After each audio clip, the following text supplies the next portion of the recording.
স্বাগত খেলা ভিউজে। আপনাদের সঙ্গে আছি আমি আকাশ আহমেদ। আজ জানাবো দেশ বিদেশের আলোচিত খেলার আপডেট।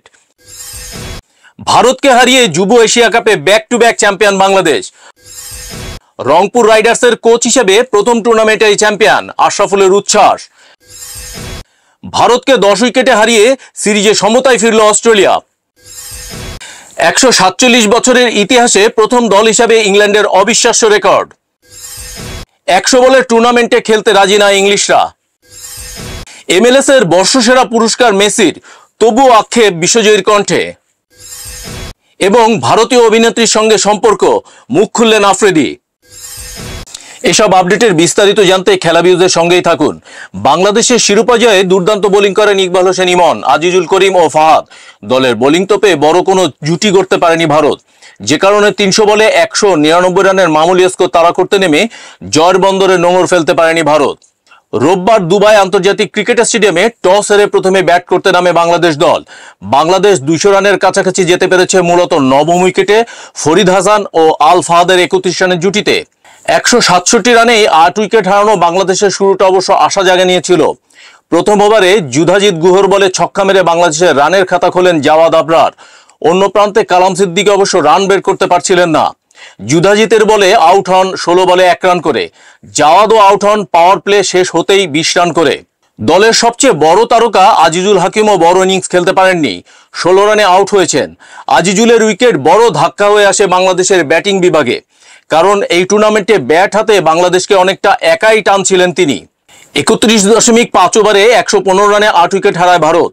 অষ্টম ব্যাটসম্যান হিসেবে ভারতীয় অধিনায়ক মোহাম্মদ আমান আউট হওয়ার পর বাংলাদেশ শিবিরে স্বস্তির আবহ নেমে আসে। শিরোপা জয়ের লক্ষ্যে 300 বলে 199 রানের মামুলি স্কোর তাড়া করতে নেমে 24 রানে 2 ওপেনারের উইকেট হারিয়ে চাপে পড়ে যায় ভারত। এরপর দলীয় 44 রানে হারায় তৃতীয় উইকেট। তারপর দলের হাল ধরেন কেপি কার্তিক আর অধিনায়ক মোহাম্মদ আমান। এই জুটিতে তারা 29 রান যোগ করেন। এরপর 0 রানের ব্যবধানে ভারত পরপর 2 উইকেট হারায়। দলীয় 81 রানে ষষ্ঠ উইকেট হারিয়ে চরম বিপদে পড়ে যায় ভারত। এরপর দলকে একাই টেনে নেন অধিনায়ক আমান। দলীয় 115 রানে অষ্টম উইকেট হিসাবে তার বিদায়ে জয়ের স্বপ্ন ফিকে হয়ে যায় ভারতের। শেষ পর্যন্ত 35.1 ওভারে 139 রানে অল আউট হয় ভারত। রংপুর রাইডার্সের হয়ে কোচ হিসাবে অভিষেক হয়েছে মোহাম্মদ আশরাফুলের। দলটির প্রধান সহকারী কোচ হিসেবে দায়িত্ব পালন করেছেন বাংলাদেশের এই সাবেক অধিনায়ক। দলটির হয়ে প্রথম টুর্নামেন্টেই বাজিমাত করেছেন তিনি। ক্যারিবিয়ান দ্বীপপুঞ্জে গ্লোবাল সুপার লিগের শিরোপা জয় করেছে রংপুর রাইডার্স। দলটির হেড কোচ হিসাবে কাজ করেছেন মিকে আর্থার। তার সঙ্গে কাজের অভিজ্ঞতাও দারুণ নবীন কোচ আশরাফুলের। কোচ হিসাবে প্রথম অ্যাসাইনমেন্টে আন্তর্জাতিক একটি টুর্নামেন্ট চ্যাম্পিয়ন হওয়ার অনুভূতি জানিয়ে দেশের একটি গণমাধ্যমকে আশরাফুল বলেছেন, কি যে ভালো লাগছে, অনুভূতি বলে বোঝাতে পারবো না। আমি খুব খুশি, উদ্বেলিত, পুলকিত। বারবার মনে হচ্ছে খেলোয়াড়ি জীবনের মতো কোচিং ক্যারিয়ারের শুরুটাও দারুণ হলো। এখন এটা ধরে রাখতে হবে। রংপুর রাইডার্সের ক্রিকেটার, কোচিং স্টাফ ও ফ্রাঞ্চাইজি এবং ম্যানেজমেন্টের সমন্বয় দারুণ ছিল বলেই সাফল্য এসেছে বলে মনে করেন আশরাফুল। আমাদের সবার মধ্যে একটি সুন্দর সমঝোতা ছিল, সম্প্রীতির বন্ধন ছিল দারুণ। আমরা কোচিং স্টাফ, টিম ম্যানেজমেন্ট এবং ক্রিকেটাররা সবাই একটা ইউনিট হিসেবে কাজ করেছি, তাই সাফল্যও ধরা দিয়েছে। প্রথম ম্যাচে হারের পর দ্বিতীয় টেস্টে ভারতকে 10 উইকেটের বিশাল ব্যবধানে হারিয়েছে অস্ট্রেলিয়া। ভারতকে আড়াই দিনিয়ে উড়িয়ে দাপটের সঙ্গে সিরিজে ফিরে এলো তারা। অ্যাডিলেড টেস্টের তৃতীয় দিনের প্রথম সেশনে মাত্র 20 বলে 19 রানের লক্ষ্য টপকে যায় অজিরা। এক পেশে লড়াইয়ে জিতে 5 ম্যাচের বর্ডার গাভাস্কার ট্রফিতে 1-1 সমতায় ফিরল অস্ট্রেলিয়া। অস্ট্রেলিয়ার হয়ে শেষ ইনিংসে যথারীতি ওপেন করতে নামেন উসমান খোয়াজা ও নেথন ম্যাকসুইনি। ভারতের হয়ে বোলিং শুরু করেন জসপ্রীত বুমরা। প্রথম ওভারেই 2 রান ওঠে। দ্বিতীয় ওভারে সিরাজের বলে একটি 4 মারেন খোয়াজা। দ্বিতীয় ওভার শেষে অস্ট্রেলিয়ার স্কোর বিনা উইকেটে 10 রান। জিততে মোটে 9 রান দরকার রোজিদের। অ্যাডিলেডে টস জিতে শুরুতে ব্যাট করতে নামে ভারত, তবে তারা 44.1 ওভারে 180 রান তুলে প্রথম ইনিংসে অল আউট হয়ে যায়। দলের হয়ে সবথেকে বেশি 42 রান করেন নীতিশ রেড্ডি, 37 রান করেন লোকেশ রাহুল, শুভমান গিল 31, রবিচন্দ্রন অশ্বিন 22 ও ঋষভ পন্থ 21 রানের যোগদান রাখেন। অস্ট্রেলিয়ার হয়ে প্রথম ইনিংসে 48 রানের বিনিময়ে 6টি উইকেট নেন মিচেল স্টার্ক। 2টি করে উইকেট নেন প্যাট কামিংস ও স্কট বোল্যান্ড। টেস্ট ইতিহাসের প্রথম দল হিসেবে 5 লাখ রানের মাইল ফলকে পৌঁছেছে ইংল্যান্ড।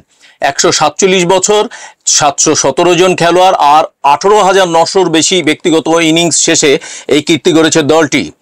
নিউজিল্যান্ডের বিপক্ষে ওয়েলিংটন টেস্টের দ্বিতীয় ইনিংসে 51তম ওভারে উইলিয়াম ও রুক্রির বলে মিড অফে 2 রান নিয়েই ইংল্যান্ডের টেস্ট ইতিহাসে 5 লাখ রান পূরণ করেছেন Harry Brook.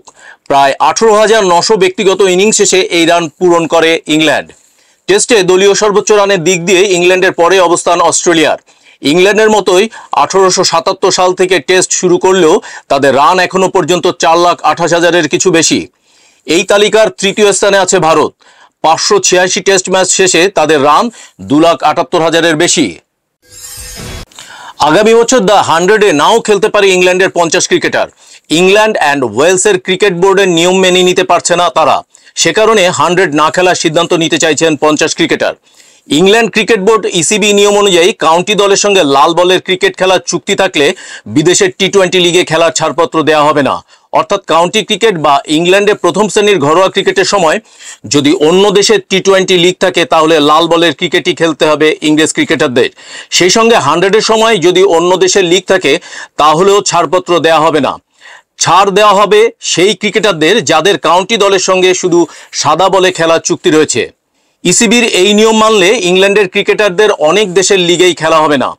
Major cricket league, কানাডার গ্লোবাল টি-20 লিগ, লঙ্কা প্রিমিয়ার লিগ, ক্যারিবিয়ান প্রিমিয়ার লিগের মতো লিগগুলো কাউন্টির সময় হতে পারে।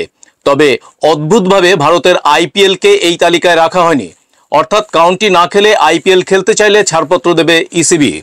ইংরেজ ক্রিকেটাররা এই নিয়ম মানতে রাজি নন। অন্তত 50 জন ক্রিকেটার সেই কারণে 100 না খেলার সিদ্ধান্ত নিতে পারেন। তবে তারা কারা সেটি জানানো হয়নি। ইংল্যান্ডের হয়ে টেস্ট খেলা কোনো ক্রিকেটার এই 50 জনের মধ্যে রয়েছেন কিনা সেটিও জানা যায়নি। ক্রিকেটাররা এমন সিদ্ধান্ত নিলে সমস্যায় পড়বে ইসিবি, কারণ আগামী বছরের 100-এ বদল আনার কথা রয়েছে। বোর্ড চাইছিল 8 দলের অংশ বিক্রি করতে, সেখানে আইপিএলের দলগুলো আগ্রহ দেখাতে পারে বলে শোনা গিয়েছিল। 50 ক্রিকেটার না থাকলে সমস্যায় পড়বে বোর্ড। টুর্নামেন্ট সেরা, বর্ষসেরা এমন পুরস্কার নতুন নয় লিওনেল মেসির জন্য। তার ট্রফি শোকেসে এমন বহু পুরস্কার থরে থরে সাজানো। এবার সে তালিকায় যোগ হলো আরেকটি বর্ষসেরার পুরস্কার। যুক্তরাষ্ট্রের মেজর লিগ সকারে MLS এর নিজের প্রথম পূর্ণ মৌসুমে দারুণ পারফরমেন্সের সুবাদে এই পুরস্কার হাতে উঠেছে তার। কোপা আমেরিকায় পাওয়া চোটের কারণে চলতি মৌসুমে ইন্টার মায়ামির হয়ে প্রায় 2 মাস খেলতে পারেননি মেসি। তারপরেও ছাড়িয়ে গেছেন সবাইকে। এই মৌসুমে 19 ম্যাচে 20 গোল করার পাশাপাশি সহায়তা করেছেন 16 গোলে, অর্থাৎ 36 গোলে অবদান রেখেছেন মেসি। সুফল পেলেন বর্ষসেরা পুরস্কারের হাতে তুলে। এক বিবৃতিতে MLS জানিয়েছে এই পুরস্কারের দৌড়ে সবচেয়ে বেশি ভোট পেয়েছেন মেসি 34.43, 33.70% ভোট পেয়ে দ্বিতীয় হয়েছেন কলম্বাস ক্রুর ফরওয়ার্ড কুচো হার্নান্দেজ। এর মাধ্যমে ইন্টার মায়ামির ইতিহাসে প্রথম খেলোয়াড় হিসাবে লিগের বর্ষসেরা পুরস্কার জিতলেন মেসি। বর্ষসেরা হওয়ার আনন্দে কোথায় বাকবাকম করবেন মেসি, কিন্তু এই পুরস্কারের প্রতিক্রিয়া জানাতে গিয়ে উল্টো এই বিশ্বকাপ জয়ীর কণ্ঠে আক্ষেপ ঝরল। এই পুরস্কারটি আমি ভিন্ন এক পরিস্থিতিতে শনিবারের ফাইনালের সময় নিতে চাইতাম। এবারের MLS-এ আমাদের অনেক বড় স্বপ্ন ছিল, সেটা হয়নি। পরের মৌসুমে আমরা আরও শক্তিশালী হয়ে ফিরে চেষ্টা করব।